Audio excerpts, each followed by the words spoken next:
بسم اللہ الرحمن الرحیم۔ السلام علیکم ناظرین، آج 4 جنوری بروز پیر سعودیہ کی تازہ ترین خبروں کے ساتھ بسمہ نیوز سے آپ کو خوش آمدید۔ اگر آپ سعودیہ کی تازہ ترین خبروں سے باخبر رہنا چاہتے ہیں تو بسمہ نیوز کو سبسکرائب کر دیں اور بیل آئیکن کو پریس کر دیں۔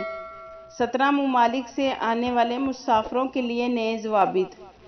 کرونا وائرس کی نئی قسم کے باعث سعودی عرب نے 17 ممالک سے آنے والے مسافروں کے لیے ضابطے مقرر کیے ہیں۔ سبق ویب سائٹ کے مطابق نئے ضوابط پر عمل درآمد پروازوں کی بحالی کے ساتھ ہو گیا ہے۔ وزارت صحت نے کہا ہے کہ برطانیہ اور جنوبی افریقہ سے آنے والے مسافروں کے لیے خصوصی ضوابط ہیں جن پر عمل کرنا ہوگا۔ مذکورہ دونوں ممالک سے آنے والے مسافروں کو سعودی عرب داخل ہونے سے پہلے کسی اور ملک میں 14 دن گزارنے ہوں گے۔ سعودی عرب پہنچنے پر انہیں 14 دن قرنطینہ ہوگا، نیز وہ سفر سے پہلے PCR کے بھی پابند ہوں گے۔ سعودی عرب میں قرنطینہ سے پہلے اور قرنطینہ کی مدت ختم ہونے کے بعد 2 مرتبہ PCR کرنا ہوگا۔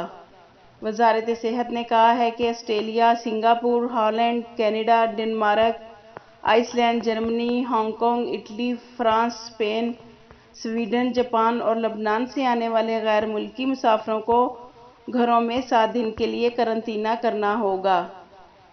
مذکورہ ممالک سے آنے والے مسافر PCR اپنے ساتھ لے کے آئیں گے، جبکہ قرنطینہ کے چھٹے روز دوبارہ PCR کرنا ہوگا۔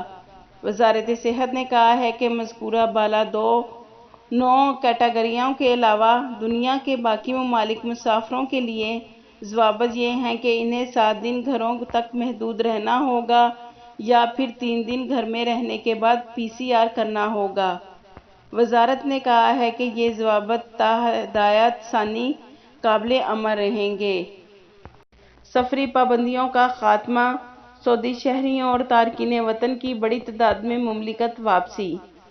عرب نیوز کے مطابق اتوار کو سفری پابندیاں اٹھائے جانے کے بعد بڑی تعداد میں بیرون ملک پھنسے سعودی شہریوں اور تارکین وطن نے مملکت واپسی کی کوشش میں ٹکٹس بکنگ کے لیے ٹریول ایجنٹس کے دفاتر سے رجوع کیا ہے۔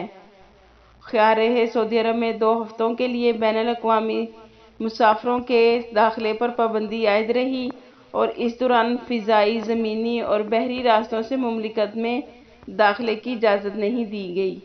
عرب نیوز کے مطابق سفری پابندیوں کا خاتمہ اتوار کو دن 11 بجے ہوا ہے، تاہم ایسے تمام غیر سعودی شہریوں سے جو ان ممالک سے آ رہے ہیں جہاں کورونا کی تبدیل شدہ شکل سامنے آئی ہے، سے کہا گیا ہے کہ وہ مملکت میں داخلے کے لیے 14 دن ان ملکوں سے باہر گزاریں اور اپنے ساتھ PCR ٹیسٹ لائیں۔ بہت سے تارکین وطن مملکت واپس آنے کے لیے کوشش میں ہیں، جبکہ فلائٹس کی تعداد کم ہونے سے ان کو مشکلات درپیش ہیں۔ نجی شعبے میں کام کرنے والے ناصر جاوید گزشتہ سال انڈیا گئے تاکہ کچھ وقت اپنی فیملی کے ساتھ گزار سکیں اور اس کے بعد وہ واپس آنے کی کوشش میں ہیں۔ اس وقت وہ دبئی میں پھنسے ہوئے ہیں۔ ناصر جاوید نے بتایا کہ پہلے 10 ماہ میں انڈیا میں پھنسا رہا اور فلائٹس آپریشن شروع ہونے کا انتظار کیا اور اب سعودی عرب واپس آنے کے لیے متحدہ عرب امارات پہنچا ہوں تو 14 دن قرنطینہ میں گزارے تو مملکت کے لیے فلائٹس پھر سے منسوخ ہو گئیں۔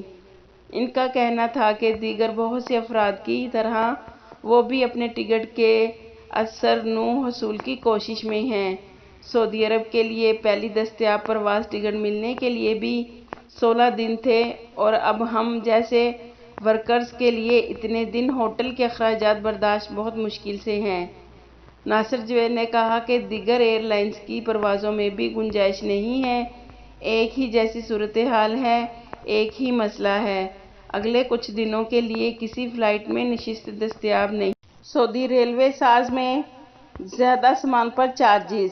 سعودی ریلوے کمپنی سار نے ہر کلاس کے مسافروں کے لیے سامان اور ان کا وزن مقرر کرنے کا اعلان کیا ہے۔ مقررہ حد سے زیادہ سامان پر مسافروں سے چارجز وصول کیے جائیں گے۔ آجل ویب سائٹ کے مطابق سعودی ریلوے کمپنی سار نے بیان میں کہا ہے کہ فروری 2021 سے مقررہ حد سے زیادہ سامان پر وزن کے لحاظ سے چارجز ہوں گے۔ خصوصی انتظامات عمرہ 75 منٹ میں مکمل ہونے لگا۔ سعودی عرب میں مسجد الحرام مسجد نبوی امور کی جنرل پریزیڈنسی نے کہا ہے کہ طواف سے لے کر سعی تک عمرے کے سارے کام 75 منٹ میں انجام پا رہے ہیں۔ سبق ویب سائٹ کے مطابق جنرل پریزیڈنسی نے 3275 عمرہ زائرین کے ساتھ کیے گئے 2 جائزوں کے نتائج جاری کیے ہیں۔ جائزہ نگاروں کا کہنا ہے کہ کرونا وبا کے ماحول میں طواف کا اوسط دورانیہ 25 منٹ، مطاف سے صفا تک پہنچنے کا دورانیہ 8 منٹ، جبکہ صفا اور مروہ کے دوران سعی کا اوسط دورانیہ 42 منٹ ریکارڈ کیا گیا ہے۔ اس طرح طواف سے لے کر سعی کے اختتام تک عمرے کے سارے کام مجموعی طور پر 75 منٹ میں انجام دیے جا رہے ہیں۔ نجران اور دمام کے لیے السعودیہ کی پروازیں بحال۔ سعودی عربین ایئر لائنز السعودیہ نے نجران اور دمام کے لیے پروازیں بحال کرنے کا اعلان کیا ہے۔ دونوں شہروں کے لیے ہفتے میں 2 پروازیں چلائی جائیں گی۔ سبق ویب سائٹ کے مطابق اتوار اور بدھ کو نجران اور دمام کے لیے ایئر بس 320 چلائی جائے گی۔ اس میں 80 نشستیں گیسٹ اور 12 بزنس کلاس کی ہوں گی۔ گھریلو ملازمین اب آن لائن شکایات درج کرا سکیں گے۔ سعودی وزارت افرادی قوت نے گھریلو ملازمین کی شکایات درج کرانے کے لیے طریقہ کار جاری کیا ہے۔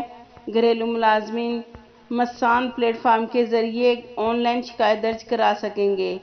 اخبار 24 کے مطابق وزارت افرادی قوت نے بیان میں کہا ہے کہ نئی سہولت متعارف کرائے جانے کے بعد گھریلو ملازمین کو لیبر آفس یا وزارت کے ماتحت سوشل چیلنجز کا سہارا لینے کی ضرورت نہیں رہے گی۔ آن لائن شکایات مرکز کے قیام سے گھریلو ملازمین کو ریکارڈ وقت میں اپنا مسئلہ براہ راست پیش کرنے کا موقع حاصل ہو گیا ہے۔